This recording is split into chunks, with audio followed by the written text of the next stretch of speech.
Well, at this time, so that we can keep the conversation going, I'm going to turn it over to Nadia Foster, who will facilitate our conversation today.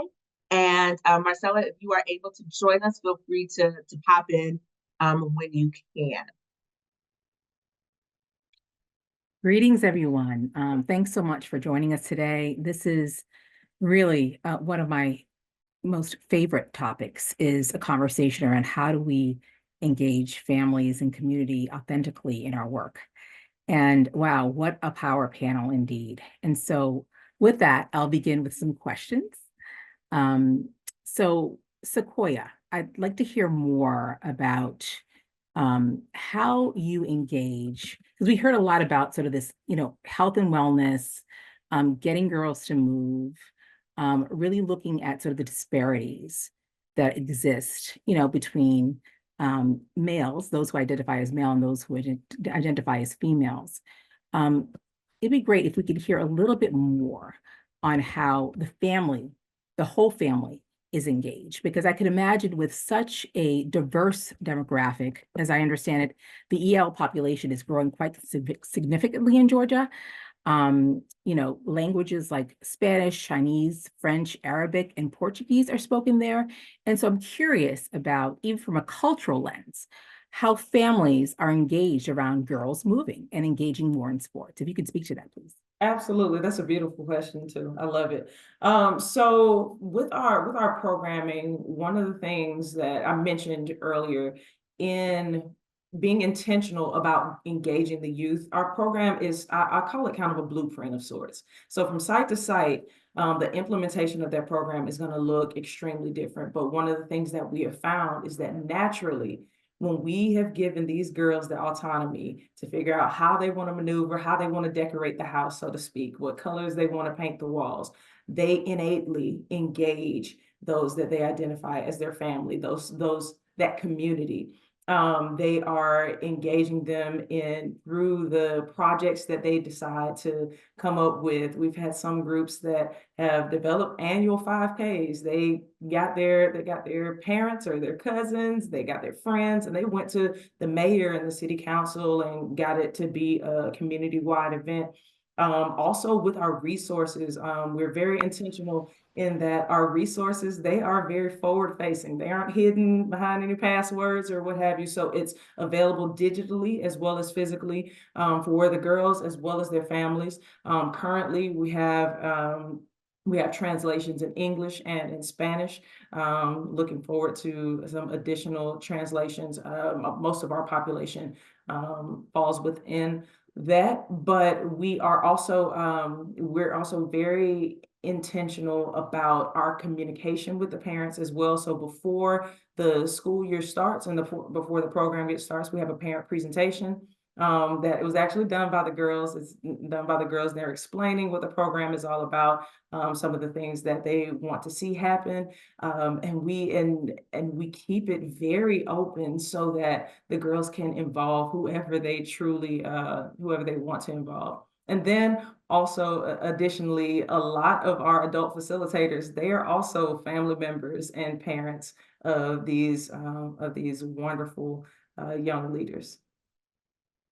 Thank you so much. Anything to add to that, Dacia, given, really such closeness around mission and objectives? Anything else you want to add?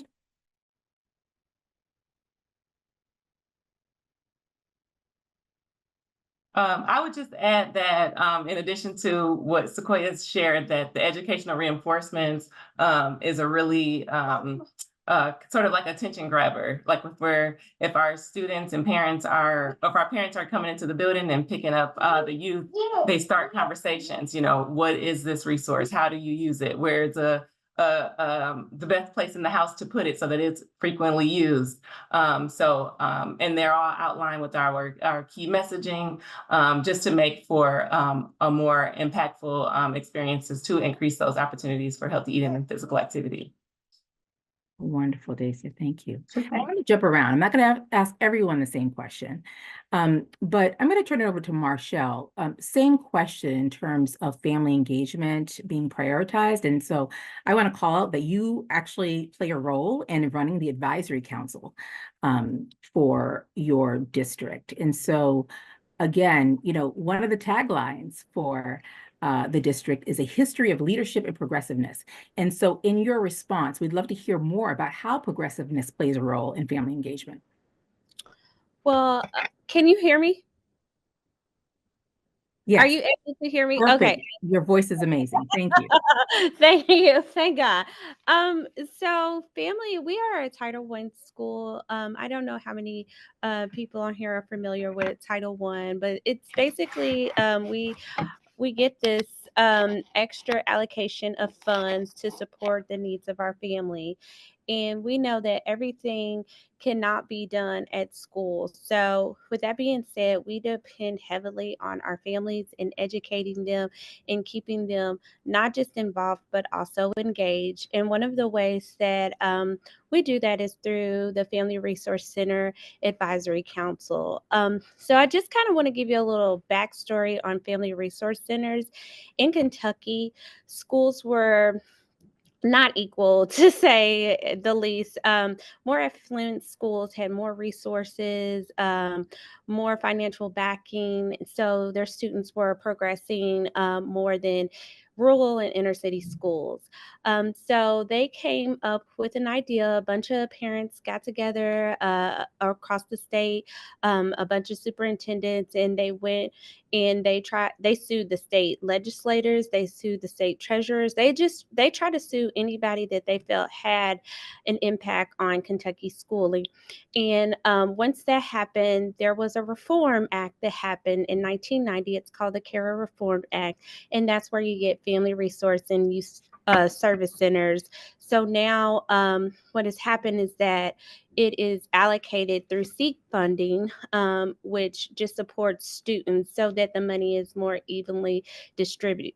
So my entire position was based on engagement. It was really based on parents and educators getting together to advocate for, equal rights through education. And so that kind of still goes on, and that is what fuels my center. Is I act as a liaison between the community, the families, and the staff. And so I try to make sure on the advisory council that I have all of those stakeholders at the table lending their voices so that we can see all sides that are going on in our school building to help with the success of our students.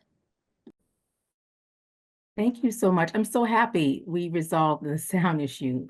Thank you so much for sharing your work. I'm going to jump into really learning more about, engagement activities, like strategies that have been successful. And so I want to turn this over to Carla, who, was part of this amazing, comprehensive social service agency. And the creation of this engagement specialist was certainly one best practice. But can you tell us a little bit more about some other strategies that you've used to engage not only families, but also schools, other community leaders in this model of work? Yeah, definitely. And so that's where that engagement specialist role has been so pivotal. And just a quick backstory on that, for us, the family engagement piece is so important to the work that we do. And after school, we did a huge restructuring with my team. We actually condensed the management team so that we could build out this engagement specialist role into a full-time position with a very comparable wage, so that when we are working with families day to day, we have the boots on the ground team that they are equipped with the tools that they need to interface with families. So we're constantly expanding their role, providing them with training. So that is one strategy, is to make sure the team is really well equipped with that knowledge. We lean a lot, as I mentioned, on the whole family toolkit, and I'll actually pop that link into the chat. But that is kind of the navigation tool that we use to help have those conversations with families. But we also, because the engagement specialist has that dedicated time, we are a guest in each school building, being that community partner. We do engage quite a bit with the school day staff to make sure that we understand kind of where the families are coming from, what the needs are. We interface with the school social workers or psychologists on a regular basis. We work hand in hand, and that's important, building that school relationship. Again, as many of you may be, as a community-based organization, you have to build that relationship with the school and gain that trust, especially when it comes to affairs of the family. You want that to be strong. Always providing opportunities to join a school day event is huge for us. Conferences, open houses, IEP meetings when appropriate, any of those opportunities to connect better with families. And then, of course, we want to make sure we eliminate any barriers to learning. And that's where those wraparound supports come in, where we make sure that we bring our tools to the school. So, for example, we do things like tax preparation on site, so that eligible families can get their taxes done in their school building. So they, because transportation may be an issue. Resume writing workshops, things like that. And then also, like, in turn, we want families to be, making decisions with regard to our programs. What would they like to see the students do? Will they help us evaluate our program? Will they be another set of eyes and ears to guide our work? So we're always trying to find ways to continue the conversation, build those partnerships, leveraging, the school community as much as possible. So yeah, we continue, again, like by design, being that community-based organization, really utilizing all of the things that we have to offer in our work in the after-school program with families. Wonderful. Thank you so much. I'm going to jump to our last question because I know that we're short on time. So I'm curious about, how does family engagement support equity? Quite clearly, Carla, this whole sort of family, right? The family lens, and really looking at a comprehensive community engagement model. That's clear here for Carla. So I'd like to give, certainly Marshall an opportunity to speak to this, and then we'll go back to Sequoia to also talk about, how does family engagement support equity? So, family engagement supports equity because I think we have to reflect the demographics of our school. For a long time, Newport is a very small community. It's right across, it sits on the Ohio River. It's right across from Cincinnati. It's maybe a 3 or 4 minute walk over the bridge to Cincinnati. So, there are a lot of what I call sacred cows here in Newport, especially being pretty new in this position here in Newport, not to family resource centers, but Newport particularly. I came during the pandemic. And so, I just sat back and observed my first year, and I saw that things were done mainly around the dominant culture. And so then I started to form focus groups with some of our EL families. And from there, I found out that a lot of things that we were doing were not respecting the cultural values of our EL families. And even just posters that we had in our front office, it wasn't creating that welcoming environment so that families would want to be engaged or involved. So what I did is I started to take some of that feedback from those focus groups, and I just started to reframe the way we look at engagement and involvement here at my school. This was a very lofty goal. It took about 3 years to really get people on board, but now I feel like I have my staff and my community and everyone on board with really just respecting the cultural values. Specifically, we had a Halloween event, and our EL families do not believe in Halloween or brujas and witches and things like that. And so really changing that to a healthy family festival to respect the cultural values of our EL population, which is constantly growing every single day. So just really, I think that if families have agency and voices in your engagement and involvement opportunities, they're going to be more successful. And making that welcoming environment really helps shape the equity of family engagement. Wonderful. Shout outs for the Family Health Festival. I love that. And so I'm going to let Sequoia close us out on Yeah. family engagement supporting equity. Thank you. In addition to all that Marshall said, snaps for all of those things. In addition to that, it's very important for us not to compartmentalize the overall experience.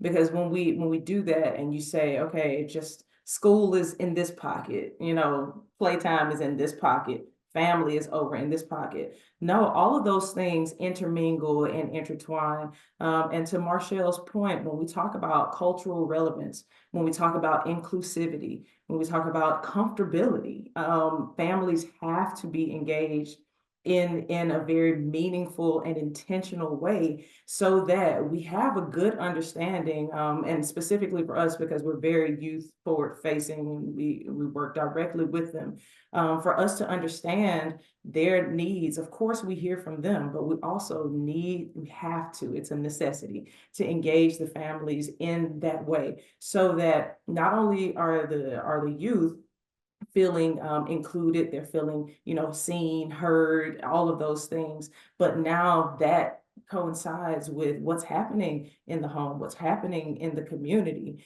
because they feel this here. They bring this home. Same thing. The parents and the community and their families feel heard and seen and understood, and so they bring that. And so it's a cycle. It's a constant cycle. And as long as we are understanding that all of these things play a part, they're not in their little side buckets. They all play a role. So it is absolutely important to equity.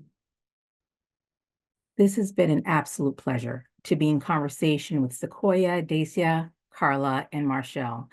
And if there's one thing we can walk away with, it takes time. The 3 years, right, that Marshall talked about, the social justice elements that Carla discussed, Sequoia and Dacia, uplifting girls, but also really the health and wellness and encouraging family voice and the intentionality. Thank you, everyone. Thank you for joining me.